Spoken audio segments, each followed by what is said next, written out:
Our big focus, it's a bloodbath on Dalal Street.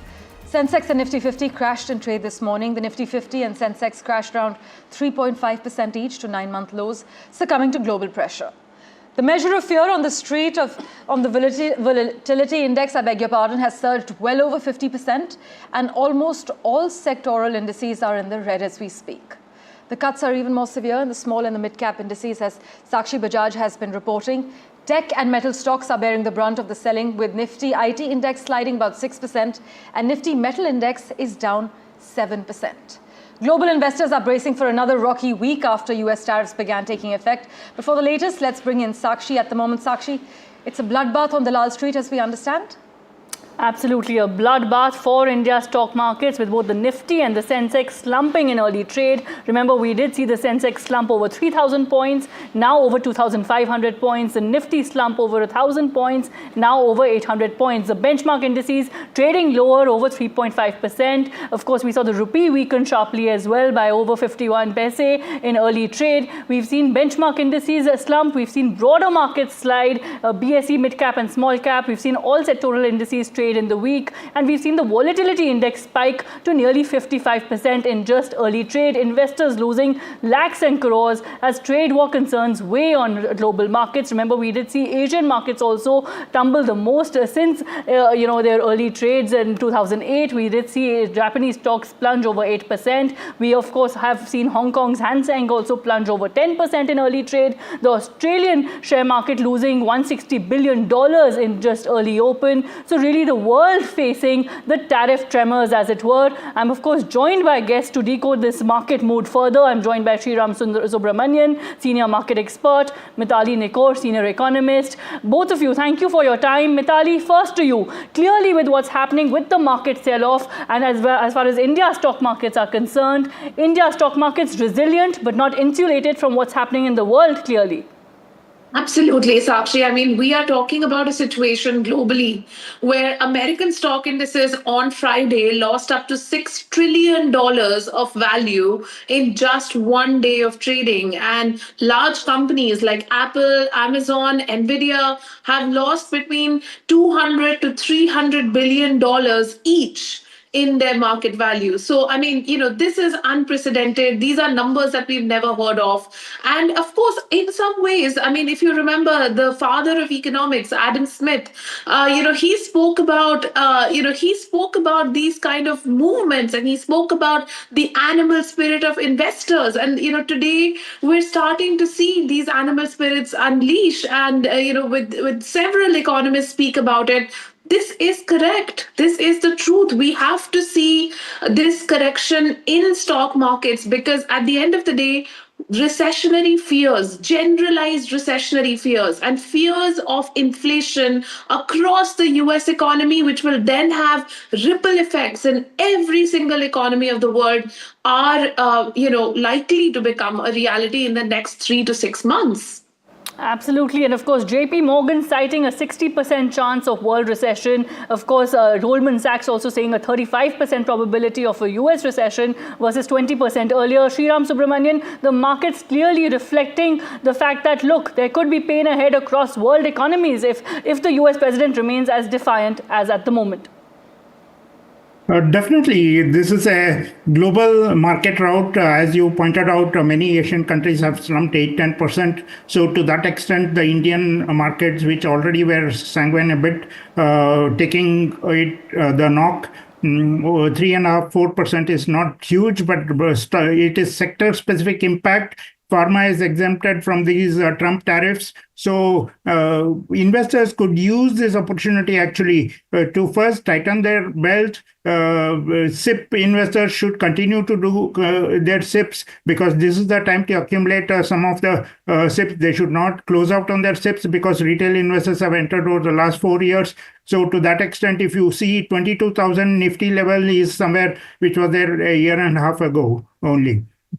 So, whereas even value buyers sector specific like FMCG, pharma, etc., which are not greatly impacted. FMCG has large exposure to India or domestic markets only. If you see India's GDP, only 3% is from exports. So to that extent, I don't think many companies, India's economy may itself be impacted largely. Sector specific, stock specific companies which export a lot to the US, etc., could definitely be impacted. One needs to be very, very stock specific in such markets and look for value buys.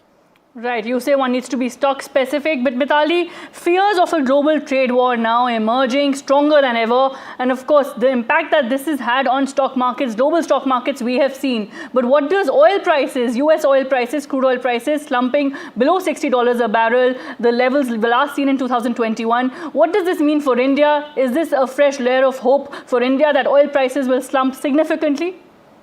So, Sakshi, I think this is a line I've heard in many TV shows that I've been doing over the last week, and both of us have also discussed this, that the direct impact on India might be low because India only, exports a certain percentage to the US, and that is the extent of our exposure. However, we are living in an interconnected global economy. If there is a reduction and if there is a recession in the US and the US consumer is buying less on a generalized basis, this impacts every single sector of the US economy and then has knock-on effects on every emerging economy, which is a major seller to other sectors in the US economy. For instance, if FMCG stocks or if FMCG sales and groceries, which become more expensive in the US, that sort of means that all the food companies are going to require less and less of, say, IT services, and that still has an impact on us as an IT supplier. So these value chains and these global linkages are very intricate, and therefore the exposure is actually much larger than just the direct exposure for India as well as for other countries. So that's the first point. On oil prices, I will say, of course, it's oil prices are plunging because there is an expectation that the quantum of merchandise trade across the world is going to reduce, right? With these tariffs,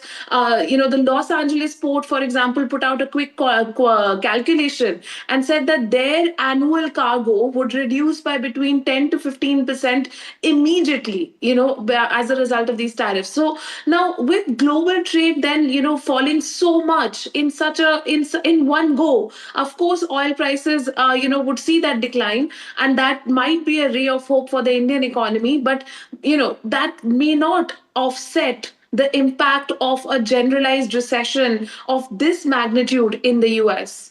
Absolutely. Sriram Subramanian, for those investors looking at the sea of red today on their screens, which sectors should they be looking at? And for those saying that, look, has panic officially gripped all markets, investors really tracking stock markets very closely, what would be your advice to them when we see such steep declines?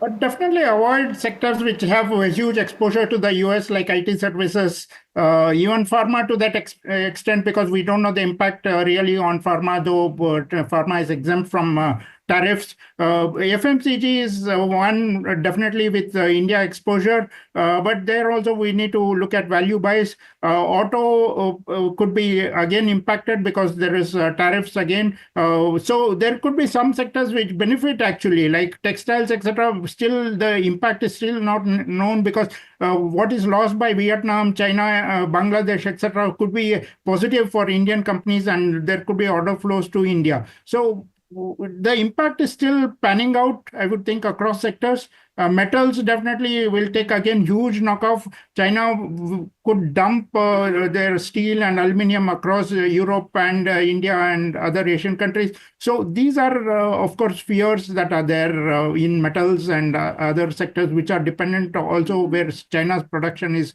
very high. Right. Mithali, last question to you. We did see the US President Donald Trump also on Friday say that, look, pharma tariffs will come at levels not seen before, contrary to what was earlier believed, that there will be some sectoral respite. That's not really coming through. Your thoughts on what will that mean for India going forward? No, absolutely, Sakshi. I mean, already we are suffering so much. And, overall, if we see President Trump's tariffs have targeted the lowest income economies, the emerging economies across the world. And, we are seeing tariffs of, say, 45% on countries like Myanmar, 50% on Lesotho. I mean, there is absolutely, and it's already been established that the estimation and the calculation of the tariff is also nothing to do with actual direct tariffs, but rather with trade deficits. So, having said all of that, if there are massive tariffs on pharma, I shudder to think what would happen to my friends and family in the US and their medicine prices. Because, while India can find other markets to sell its drugs and sell its generic drugs, and we have a very strong pharma industry which can bounce back, with the markets in the rest of the world, and with export diversification, it should be the number one priority for pharma companies at this point. But we can still bounce back. But think about the US consumer who may have to pay at least 10 or maybe even 20 times more for their medicines, and they're already so expensive over there. So, I really shudder to imagine what would happen to the US consumer. Absolutely. Inflation concerns and global supply chain concerns really mounting then. And of course, the stock market sell-off, we will continue to track. That's really happening, what's happening as far as the markets are concerned. But, Parmeshwar, it's over to you for all our other news making headlines. As always, Sakshi, thank you so much for joining us with the lowdown. Meanwhile, I must take you through how the global reactions are playing out at the moment. The global trade system is in for a wild ride and no one seems to be spared.